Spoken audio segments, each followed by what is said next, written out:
Hey, welcome back, Visions fans. Ready Player Will here, doing some Vision card reviews today. So we got two new cards this week, the Clairvoyant Astrologer and Swordsman's Refinement.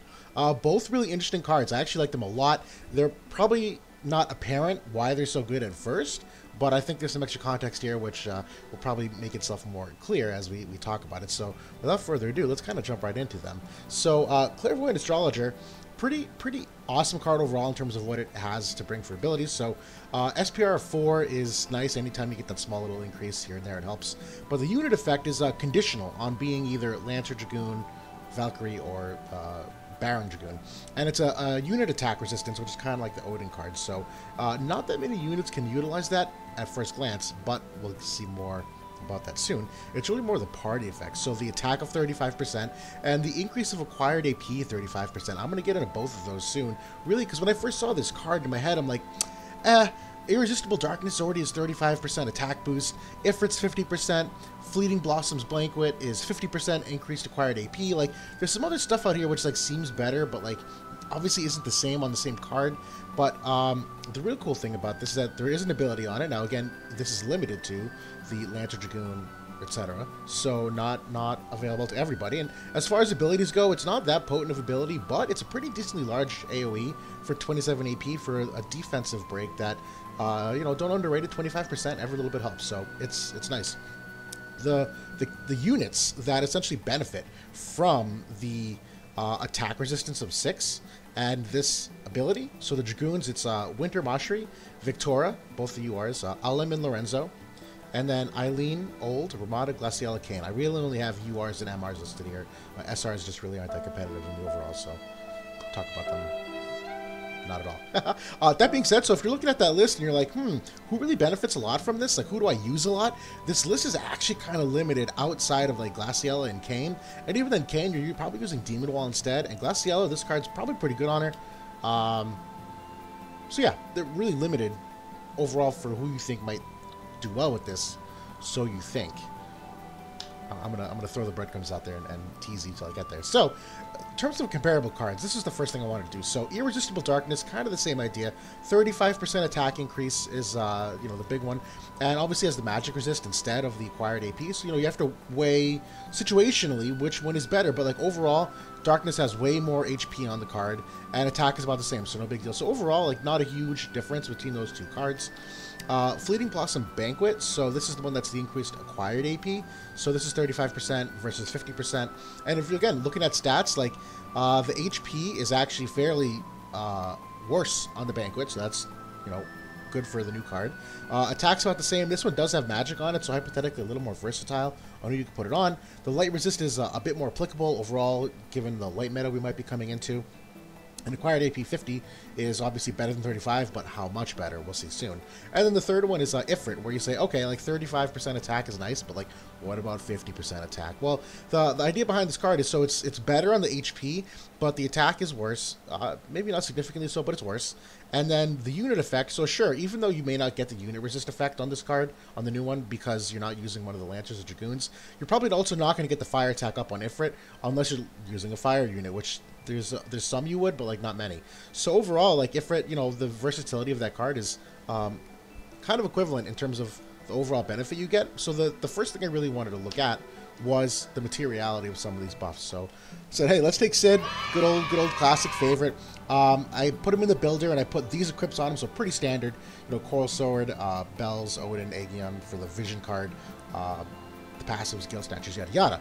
So my goal was, okay, well, what's Sid normal without any attack boosting cards? What's he with 35%? What's he with 50%? So, if he's got no cards on, his attack is 759, okay?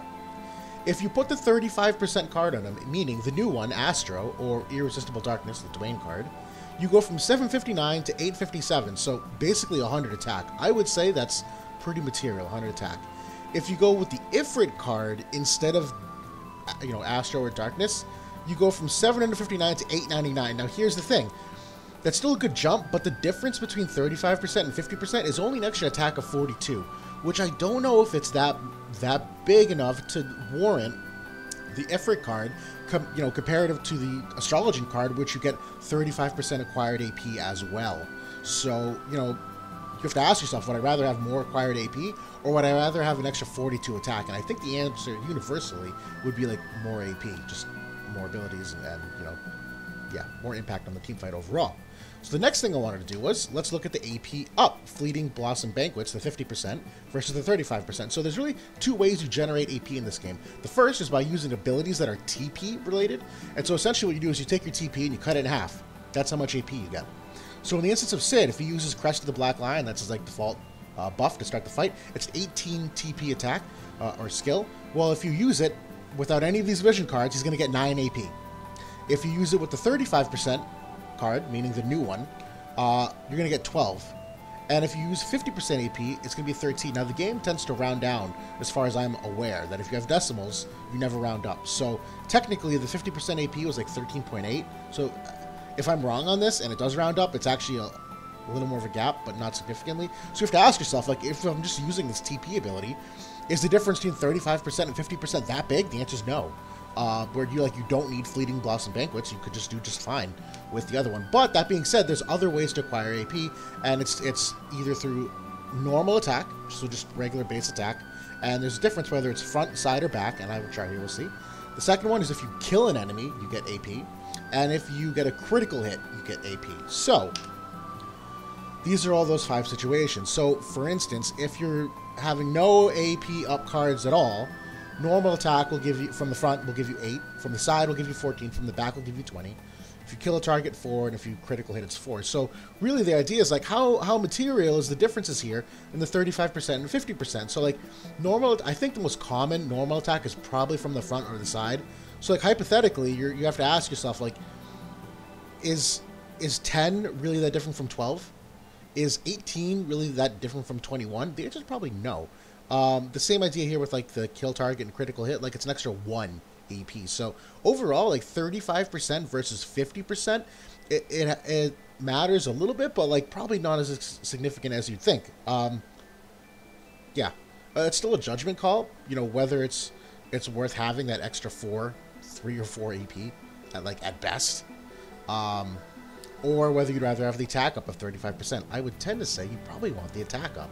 So overall, the brand new card, Clairvoyant Astrologian, is better. And I say that in addition to the fact that this is all on one vision card. If you wanted to achieve the same results with other things, you would require more than one vision card, which makes your team a little more pigeonholed and obviously not as much versatility to build them. So that's a really good thing for that card, that essentially does a whole bunch on one card, gives you opportunities to use vision cards other places.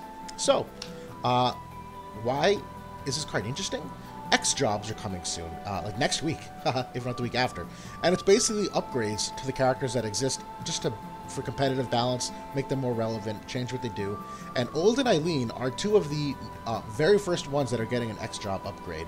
And they are 2 of the units which benefit from the unit effect here. So when we were looking at a list of characters, you're like, who would really use this? Like the defense break ability and get the unit resistance.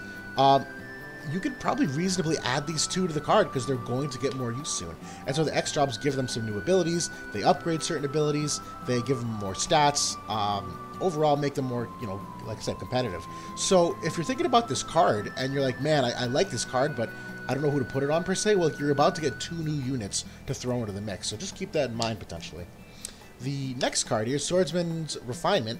I actually really like this card for an MR, and kind of the same idea. Seymour and O are going to get X jobs. I don't know exactly when. I think O is one of the first ones as well, like this week or next week. Seymour, I'm not really sure, but if you're looking at the card, 284 HP, so MR cards on average tend to have vastly nerfed statistics on them, which is why, although the abilities are great, sometimes you have to, give up the stats to do so. The unit effect is magic resist to 15, pretty good. As far as I know, there's not a card in this game that has magic resist on the unit ability. And 15 is competitive with what else you'd see. I know Snow White Guard is one where you get slash and missile resist for 15, so this isn't extraordinarily high. This is average for what you see for resistances on a unit effect. The cool thing about unit effects is that they stack with parties. So hypothetically, like if you had Fenrir on someone and it gives you 20% magic resistance, you had this card on O or Seymour or someone else, you would get 35% magic resistance overall. So that take from that what you will. That being said, for Owen Seymour, the thing that I do appreciate about this card, for an MR card, 26 luck is not insignificant. 26 luck is a fair amount. To at least contribute toward evasion and accuracy, so that's something. I do know O's X job makes him like a fair amount more evasive, almost competitive with the top 10 of the game.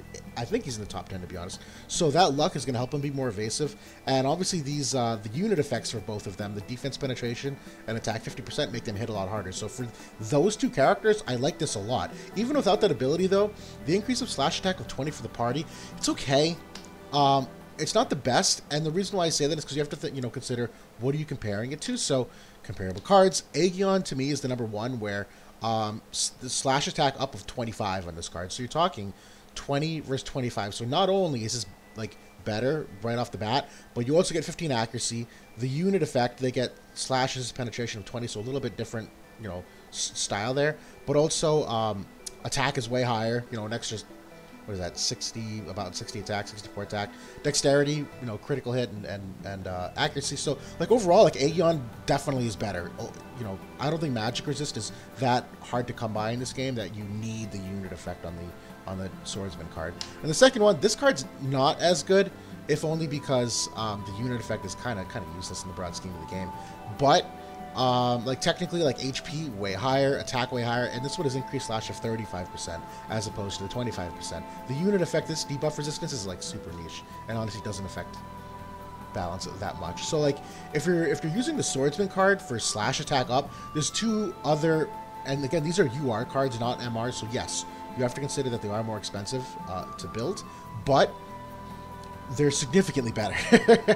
To me, this Swordsman card is good, and it's probably really good for the class battles or the cost limited battles, because it's obviously a cheaper card, and slash attack of 20 it still is significant enough. It's just that overall it's probably going to shine most on O and Seymour, who when they get their X job upgrades are really going to appreciate the card. But in the broad scheme of the game, I don't think this is going to change much for what you're doing for your comps, unless again like you're doing something that's cost limited, or you're really hurting for these other two cards and need to build this one. So that's in a nutshell. These are two interesting cards. I like Clairvoyant Astrologer. I think it's going to get a lot more use in the next coming weeks. Even then, I take that back. It's going to get use if you're using those units, but we are about to enter a magic meta, and as far as I know, this card probably won't have a lot of bearing on it. But down the line, I could definitely see this being more prevalent. It is a nice card just for what it brings to the table in terms of combining two cards into one essentially. And then Swordsman's Refinement, it's not a bad card. I could see it being used in a fair amount of class battles, but really only shines for the two units it's intended for, in my opinion, where in the game you can find a lot of other vision cards to do the same job that card attempts to do. So thanks for watching. Hopefully this is informative, you learned something, and looking forward to more reviews for you all soon. So take care.